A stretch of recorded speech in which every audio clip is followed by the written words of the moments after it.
Hey everyone, welcome to your February 2022 astrological forecast and a very happy Valentine's Day to everyone this month. Special thank you to my loyal subscribers who continue to support me and like and share and comment on my videos. Thank you so very much. If you're new to my channel and you like this video, don't forget to subscribe. And also check out the links below in the description box. There's one there to my website where you can learn more about the chart services that I offer. There's also a link to something called Ask Me a Question, and it's for those of you who only want to know just a few things about your chart. Okay? And also check out my weekly forecast, which I will be starting again. Okay, so now for your forecast. Hi Capricorn, welcome to your February 2023 astrological forecast. So the month starts off with Mercury still in your sign up until the 11th, and it's in direct motion, everything. So if there's like something really important, really, that you need to speak to someone about, now would be the time to do that. When this planet's in your sign and it's in direct motion, especially after being retrograde, it might be a time for you to clear up maybe a miscommunication that somebody has with you. Not that you told them anything incorrectly, okay?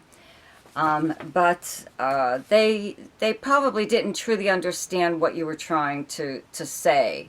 Something or other, okay? This is like usually what happens, especially with like directions or instructions of some kind, or actually letting someone know how you feel about something. If you don't come right out and tell them, they're going to just assume whatever, and that's what a Mercury retrograde does. Okay, so now that Mercury is direct, and it was retrograde in your sign, okay, for a while, back and forth and all this stuff. So this is your last chance to clear up any kind of misunderstanding with someone who just you had missed appointments or meetings that you were supposed to see somebody about, or had plans that never happened, or whatever, or someone just doesn't understand clearly what you meant. Okay, so if there's something like that going on in your life, take care of it now. Okay, so the sun is in Aquarius in your second house up until the 18th, and then Mercury will move here on the 11th, I'm sorry. And there is a full moon in Leo on the 5th. Okay, Leo is, you have Leo on your 8th house of other people's money and resources, passive money. Okay, it's excuse me, directly across from your second house of Aquarius, which is your earned income. These are the two money houses, the 2nd and 8th. Okay, hang on a second. Gonna be losing my voice here. Excuse me. Anyways, so, and you still have Saturn. Saturn is still in your second house in Aquarius, and it will be moving, which will, you won't notice it right away probably, but it will lighten the load in your finances. Okay, your second house is how you earn your money and the things that you own that are valuable. Okay, your values, personal values, and whatever. Okay. So Saturn has put like a damper here on your finances. You weren't able to like expand in some way or other, or create a new source of income. Or if you did, it costs more than it brought in. You know, something weird like that. So it's a hard aspect sometimes to deal with. Even though Saturn is your ruling planet, it doesn't matter. Okay, so it will be leaving here soon, and that will be very helpful, right? So having the sun and Mercury in your second house means that you may be in discussions with someone in regards to money.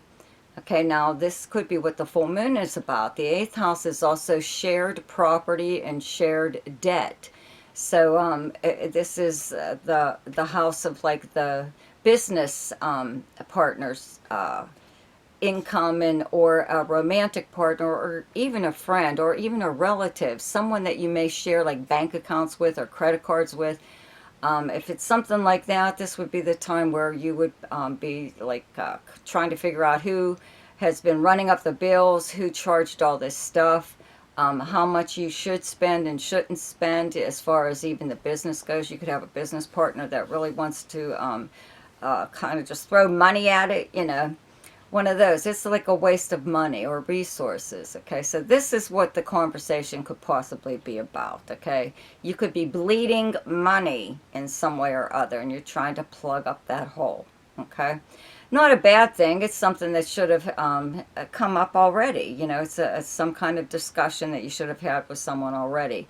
So if this isn't concerning another person, this could be concerning a financial institution like a bank or even the IRS or tax people. The eighth house is also the house of inheritance and legacies.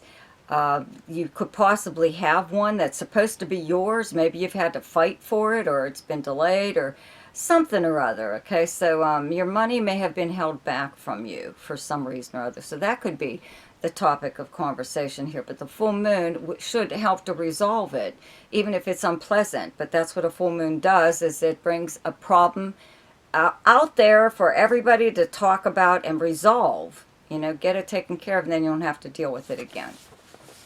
Okay, so the sun moves into Pisces on the 18th, and Venus is actually here up until like the 20th. Okay, there's a new moon in Pisces also on the 20th. Okay, Neptune is still here, right? So, first of all, having Venus here most of the month, okay, does make like your encounters with people in your neighborhood. Your third house is your everyday life, okay, and people you would come across during your the normal course of your day. It's also the house of like your siblings and cousins and aunts and uncles. It's regular postal mail, email, any form of communication, and also travel. But having Venus here sometimes means that you're spending a little bit more time within your own area. There could be something that goes on at the same time each year around this time, and maybe you're attending some kind of event or whatever, but you're having nice rapport with your neighbors.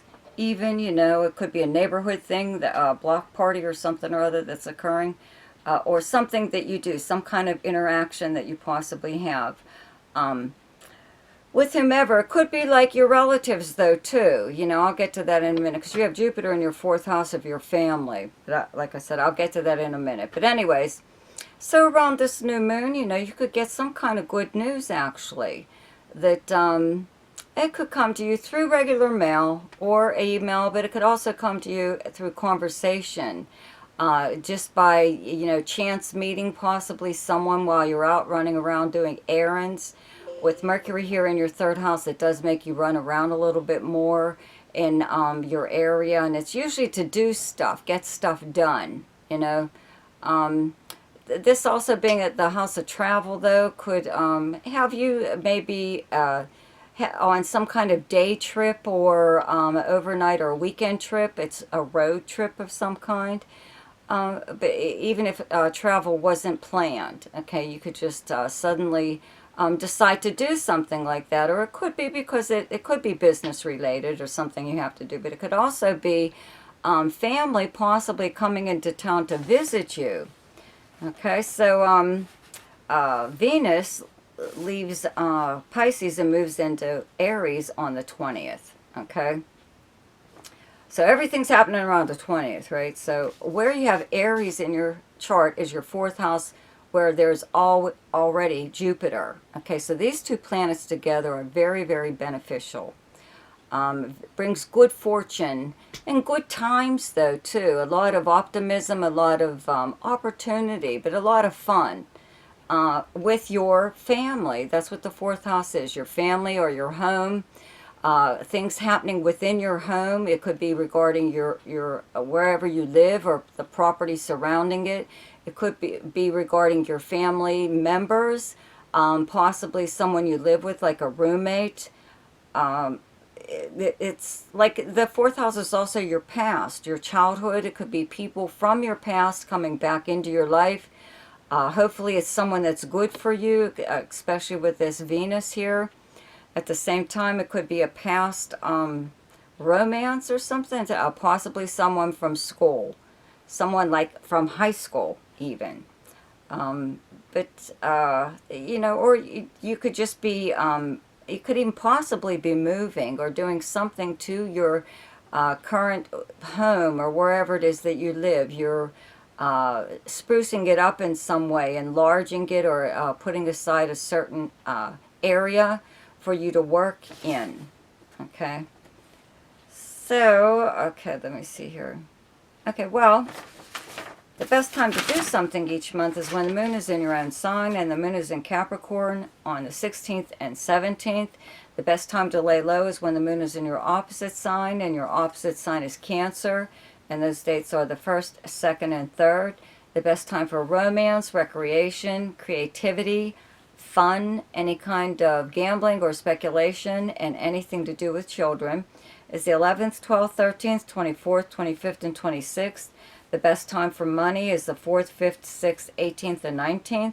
The best time for your career is the 9th, 10th, and 11th. And the best time for communication and travel is the 6th, 7th, 8th, 20th, and 21st.